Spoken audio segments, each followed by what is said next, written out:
हाँ जी, good morning class.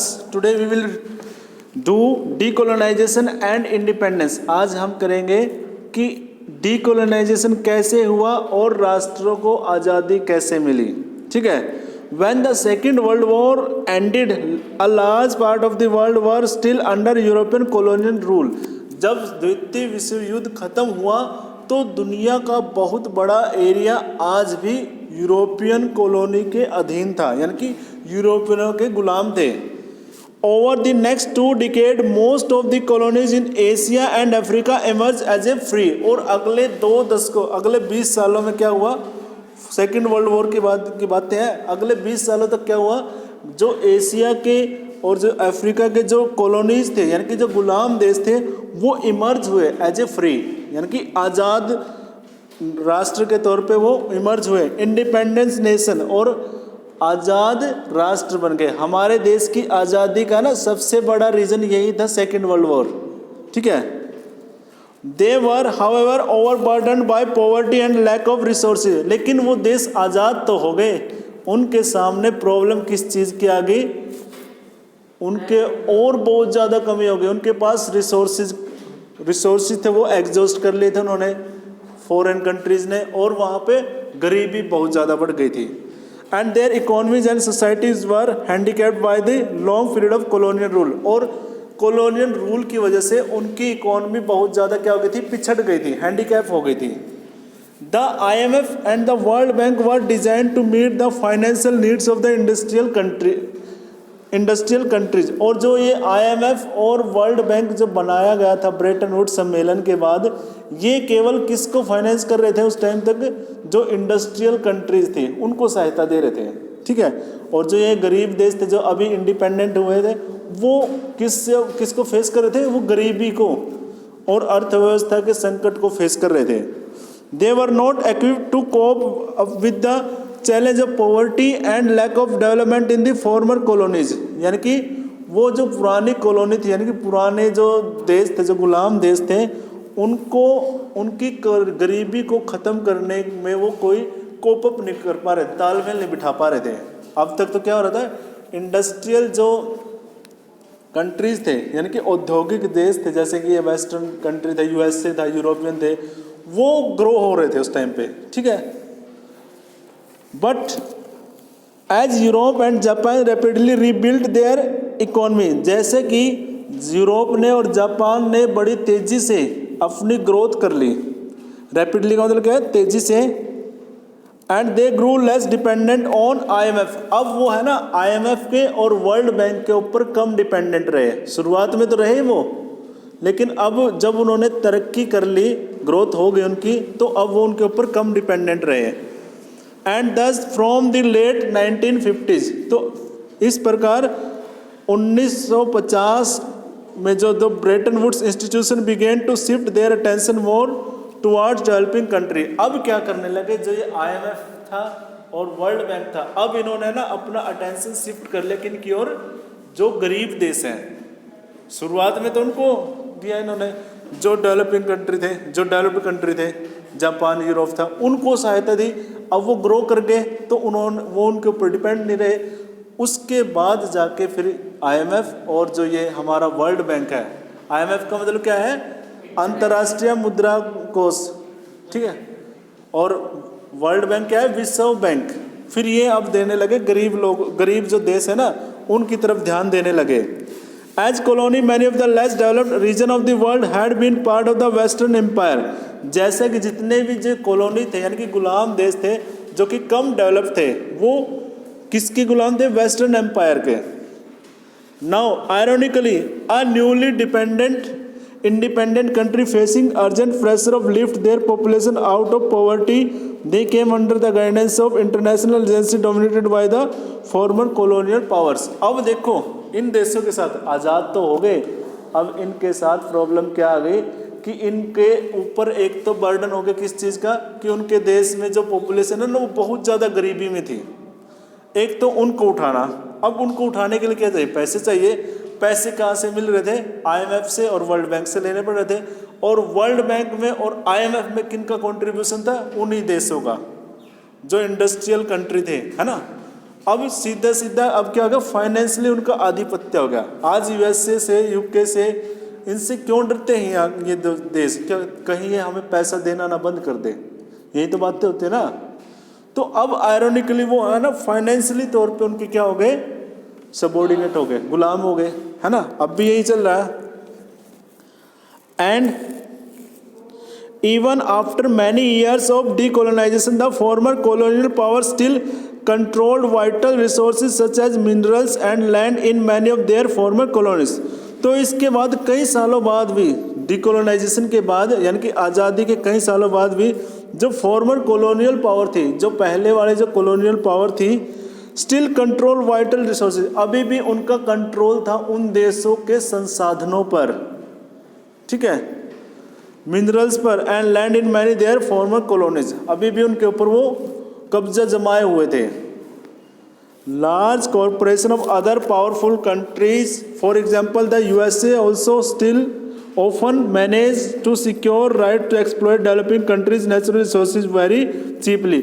और बहुत बड़े बड़े जो कॉरपोरेशन थे, जिनकी बड़ी बड़ी एमएनसी कंपनी, जैसे कि यूएसए अब भी क्या कर रहा था, वो विदेशों में जाके अपनी कंपनियां एस्टेब्लिश कर रहा था और वहाँ के रिसोर्सेज को वो क्या करता है, एक्सप्लॉइट कर रहा था। एक्सप्लॉइट का मतलब क्या है, चीपली का मतलब सस्ते दामों पर, समझ ना। जो विदेशी कंपनियां यहाँ पे करने के आती हैं, इसलिए आते हैं अपना बेनिफिट करने, अपनी कॉस्ट को कम करने के लिए। ऐसे कर रहा था यूएसए अब भी। At the same time most developing country did not benefit from the past growth of the western economy experienced in the 1950s and 1960s, यानी कि 1950 से लेके 60 तक, है ना, बहुत सारे जो डेवलपिंग कंट्री थे, यानी कि विकासशील जो राष्ट्र थे, उनको अभी तक फायदा नहीं हो रहा था 1960 तक। तो फिर क्या हुआ, therefore they organized themselves as a group, that group of 77। तो फिर इसलिए उन अल्प विकसित देशों ने, यानी कि जो गरीब देश थे, उन्होंने अपना एक ग्रुप बना लिया और उस ग्रुप का नाम क्या रख लिया उन्होंने, 77, G77 का जो ग्रुप है ना, वो इन्हीं डेवलपिंग कंट्री का है, यानी कि अल्प विकासशील देश है ना जो, उनका है। And to demand a new international economic order, और उन्होंने क्या कर दिया, एक नया इंटरनेशनल इकोनॉमिक ऑर्डर की क्या कर ली, डिमांड कर दी, जिसे क्या बोलते हैं, NIEO। By the NIEO, they meant a system that would give them real control over their natural resources। इस डिमांड से क्या हो गया कि उनके रिसोर्सेज पे सिर्फ उनका कंट्रोल होगा। अब कोई दूसरा राष्ट्र या अमीर देश हमारे देश के रिसोर्सेज को, संसाधनों को नहीं लेगा। इन्होंने ग्रुप इसलिए बनाया अपना, एक टाइप से अपनी पंचायत बना ली इन देशों ने, ठीक है। And more developed assistant fairer prices of raw material, और वो ज़्यादा से ज़्यादा उनको सहायता दी जाए फाइनेंस की, और उनके रॉ मटेरियल को भी क्या किया जाए, अच्छे प्राइस पे लिया जाए। जैसे एग्रीकल्चर के प्रोडक्ट जाते ना, तो उनके प्राइस भी अच्छे से लिया जाए। पहले क्या कर रहे थे, जो अमीर देश थे ना, तो यहाँ के जो प्रोडक्ट भी जाते थे कृषि के, उनको अपने हिसाब से पैसा लगाते थे। फिर जब इन्होंने ग्रुप बनाया ना अपना G77, तब इनको प्राइस भी एक्चुअल मिलने लगे, ठीक है, राइट प्राइस मिलने लगे। Better access for their manufacture goods in the developing countries market, और उनको अच्छे से विकसित देशों की बाजार में अपने सामान बेचने का मौका मिला जब ये संगठित हुए। G77 किन का है, डेवलपिंग कंट्री का, ठीक है, group. Next, the end of Bretton Woods and the beginning of globalisation. उसके बाद फिर ब्रेटन वुड्स का जो एंड हो गया, जो IMF का और वर्ल्ड बैंक का एंड हो गया, और ग्लोबलाइजेशन स्टार्ट हो गया। ग्लोबलाइजेशन मीन्स क्या है, वैश्वीकरण स्टार्ट हुआ, जो हम लेसन स्टार्टिंग से किया था ना, अब यहाँ पे आगे कैसे ग्लोबलाइजेशन हुआ।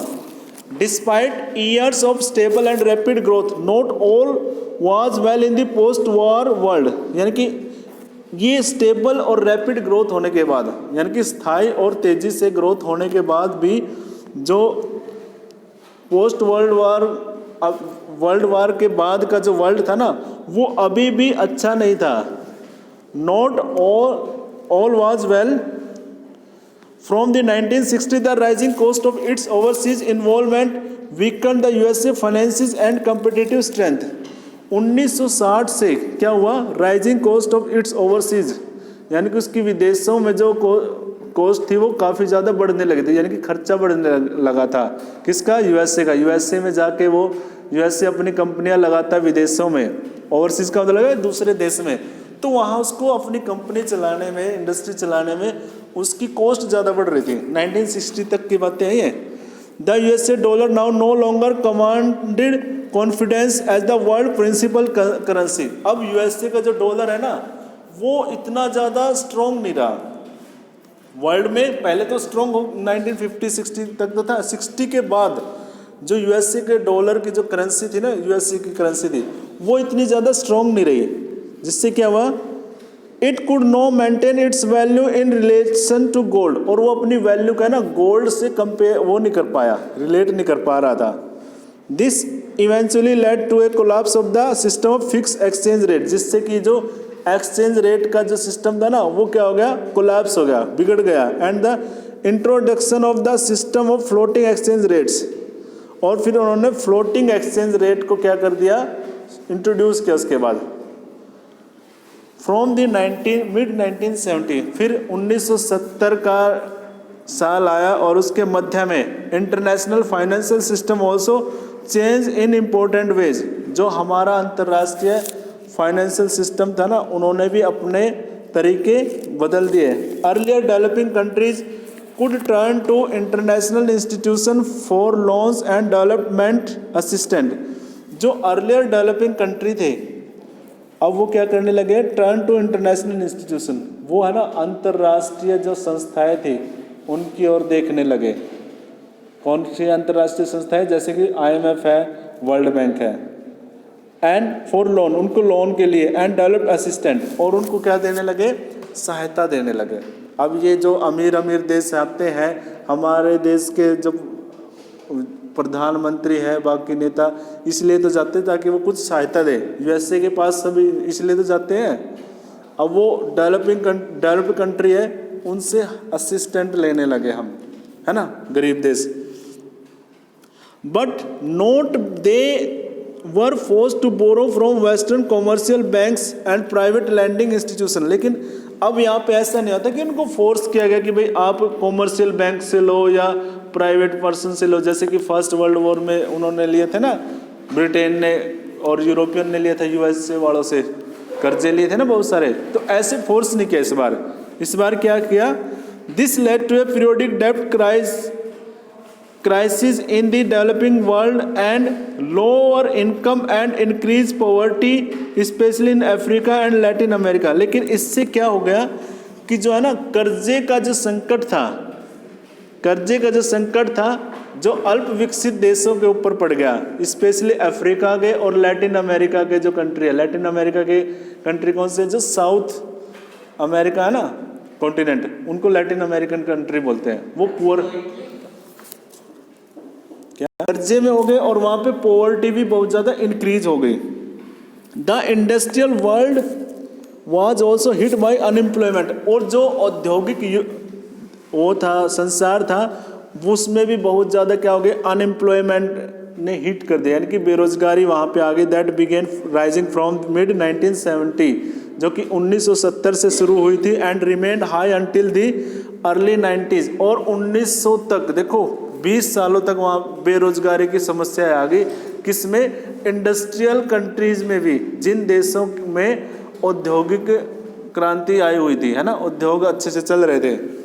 फ्रॉम द लेट 1970, 1970 के आखिरी में क्या किया, MNC also began to shift production operation to low wage Asian country.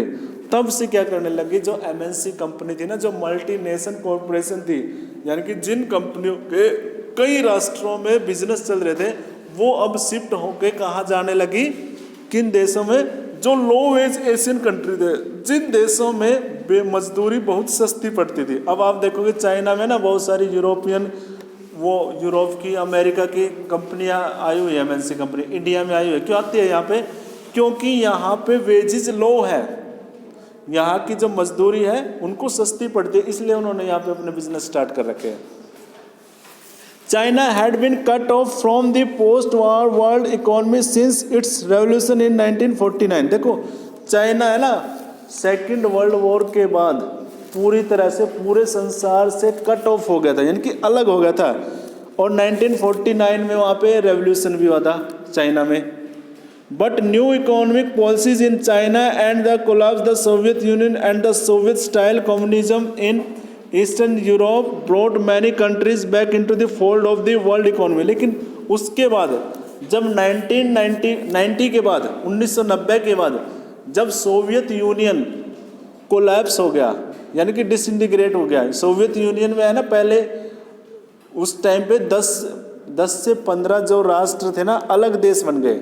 आज तो एक रसिया रह रहा है ना, उसके अंदर जैसे बेलारूस था, ये यूक्रेन था, लातविया था, अजरबैजान था, आर्मेनिया था, ये कुछ कंट्री थे, तजाकिस्तान था, ताशकंद था, वो अलग हो गए। ठीक है, वहाँ वो सब अलग हुए। उसके बाद फिर यहाँ पे क्या हुआ, एक नया स्टाइल जो कि सोवियत स्टाइल था ना, सोवियत का मतलब था मार्क्स, ये कम्युनिस्ट विचारधारा थी।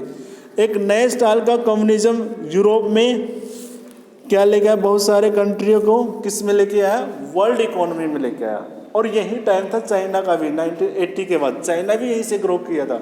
उससे पहले चाइना बहुत पीछे था इंडिया से, 80-90 में चाइना ने बहुत ज़्यादा ग्रोथ कर ली। फिर वेजेस वर रिलेटिवली लो इन कंट्रीज लाइक चाइना। तो उस टाइम पे है ना, चाइना जैसे देश में है ना, जब मजदूरी बहुत सस्ती थी, सस्ते मजदूर मिल जाते थे, thus they became attractive destination for the investment foreign MNC competing to capture world market। तो है ना, जितनी भी MNC कंपनी थी वो अट्रैक्ट हो गए चाइना की तरफ कि भाई हम तो है ना अपनी फैक्ट्रियाँ, अपनी इंडस्ट्रियाँ यहाँ लगाएंगे, यहाँ पे मजदूर भी मिल रहे हैं बहुत ज़्यादा में और बहुत सस्ते मिल रहे हैं। तो जितनी भी यूरोप की, USA की जो बड़ी बड़ी कंपनियाँ थी ना, वो चाइना की ओर शिफ्ट हो गई। आज आप देखोगे ना, मोबाइल की ऑलमोस्ट जितनी भी मैन्युफैक्चरिंग है मोबाइल की, और जो ये मैन्युफैक्चरिंग करते हैं ना जो, वो सारी की सारी है ना चाइना में बहुत ज़्यादा होती है, मोस्टली चाइना में ही हो रही है। तो सब वहाँ अट्रैक्ट हो गए। Have you notice the most of the TVs, देखो ज़्यादातर TV, mobile phones, toys we see in this shop seem to be made in China. तो उन सब पे आपको ये लिखा होगा मेड इन चाइना। क्यों? क्योंकि चाइना में ही उनकी मैन्युफैक्चरिंग हो रही है। और चाइना में मैन्युफैक्चरिंग क्यों हुई कि MNC कंपनियों ने देखा कि यहाँ हमें सस्ता पड़ रहा है काम कराना इन लोगों से, तो यहाँ हो गए सभी के सभी shift. This is because of the low cost capture of the Chinese economy, most important it's low wages. और यही सबसे बड़ा चाइना की इकोनॉमी का बेनिफिट भी कह सकते हैं, ये फीचर भी है कि low economy, low cost economy, low wages economy की वजह से क्या हो गया, यहाँ पे MNC कंपनी आ गई। The relocation of industry to low wage country stimulated world trade and capital flow. तो इस the relocation of the industry, अब इंडस्ट्री का दोबारा से रिलोकेशन क्या हो गया, पहले कहाँ था, वेस्टर्न कंट्री में, अब उन्होंने अपनी फैक्ट्रियाँ यहाँ, अपने उद्योग कहाँ लगाने शुरू कर दिए, उन देशों में जहाँ पे मजदूरी कम मिलती है।